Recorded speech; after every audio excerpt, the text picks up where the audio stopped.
Ano, kung hindi ko sinabi yung sinabi ko sa SONA, wala tayong pinag-uusapan na ganito. I'm the one who exposed all of this. And I'm the only one that has started to do anything about this.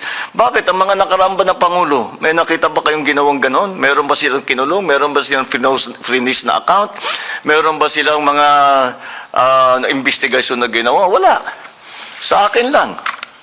Tapos sasabihin, ako daw ang may kagagawan.